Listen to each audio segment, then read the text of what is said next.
Well, this weekend's racing at Indianapolis features drivers from 7 countries in the Cup race, and it's quite an eclectic group, and led by Shane Van Gisbergen, who won at Chicago earlier this season. So I've got Dale Jarrett, our Hall of Famer, and Kim Coon, our NASCAR pit reporter, and just ask both of you, starting with you, Dale, what do you think about this international field that will be at Indianapolis this weekend? Well, it's certainly a field in a NASCAR race and a Cup race like we've never seen before.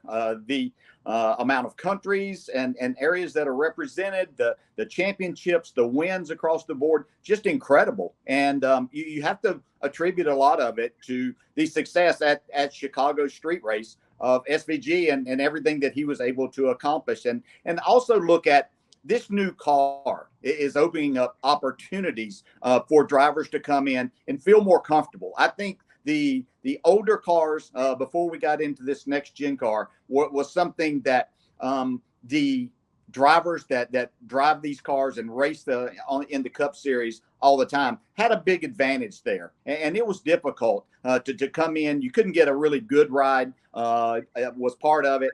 But now the opportunities are opened up there, and there's so many things about this car that suit the road racers a lot more. And so it's great that we have them in. I just hope that our guys have been practicing up since Chicago and don't let someone else come in and win another race here. You know, it's going to be an interesting weekend. To DJ's point, the regular Cup field, we'll call them, has a little bit of an advantage. They've been to the Indy road course a couple of years now, but all of the guys that are coming in, so SVG, Kobayashi, Kostecki, you look at Button, they are very fast learners. And I think if they can learn quickly, they become a threat, they become a weapon. And just looking at what they have been able to do in their own respective series or just other racing, I think about the Rolex 24 and Kobayashi and the fact that he could make up any detriment the other drivers on his team put him in. His lap times were just incredible. You look at Kostecki, and he's already built this relationship with RCR. He is an absolute threat when it comes to supercars, and we've talked about how close the supercars are to the NASCAR Next Gen car. And I'm just really excited, and I'm excited for the international fans. I've seen a lot of comments from fans saying this is going to be the second NASCAR race they've ever watched. Obviously, a lot of people tuned in to watch SVG at Chicago. That proved very fruitful for that team, for Project 91. And so it's really cool to be getting international fan base really honed in on NASCAR and excited about NASCAR because of the drivers that the Next Gen car is bringing in. Well, one of the things that's interesting about this weekend is just, as you talk about, Kim, is just the excitement for the international field. And I think when you look back at the last few years, there have been road course ringers that have come in the sport, but in the last several years, they, for the most part, have not been with strong teams and have not had those opportunities. Now with SVG, with Trackhouse, he won in Chicago. We've got Kamui Kobayashi with 2311 Racing. That's an organization that won COTA with Tyler Reddick. You've got Brody Kostecki with RCR. Can work with Austin Dillon and Kyle Busch.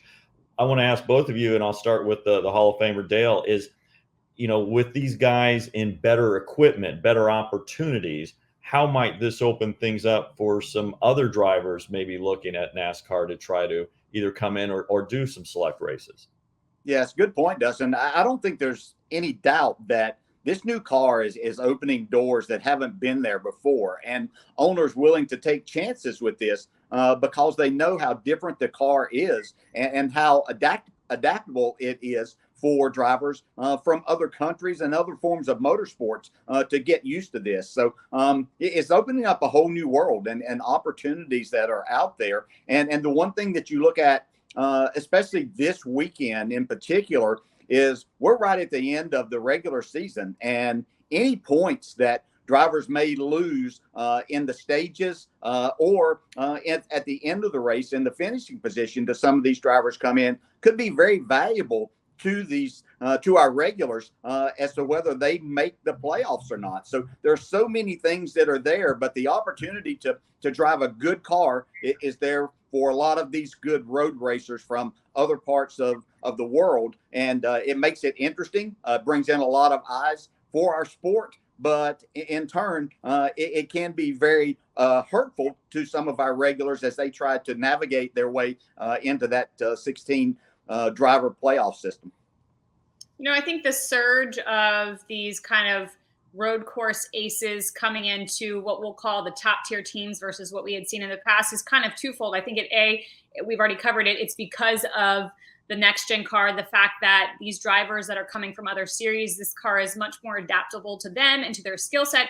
And I think on B is that we're seeing more road courses. So any advantage that teams can find on these road courses, and I think bringing in a driver that can go out and just win, like we saw SVG do at Chicago, helps the overall program at the RCRs, the track houses, the top tier teams. It just, in general, makes their programs better. You know, we've heard both Daniel Suarez and Ross Chastain talk about the benefit of having SVG come in and learning from him and learning things that maybe they hadn't thought of on some of these road circuits. And so I think, again, it's twofold. It's because of the car, and then it's because we've seen such a proliferation of road courses on the Cup Series schedule, especially compared to past years when we went for so long having one or two on the schedule, and that was it. And watch coverage of Countdown to Green beginning at 2 p.m. from Indianapolis, followed by coverage of the race at 2:30 p.m. And you can catch all the action on NBC.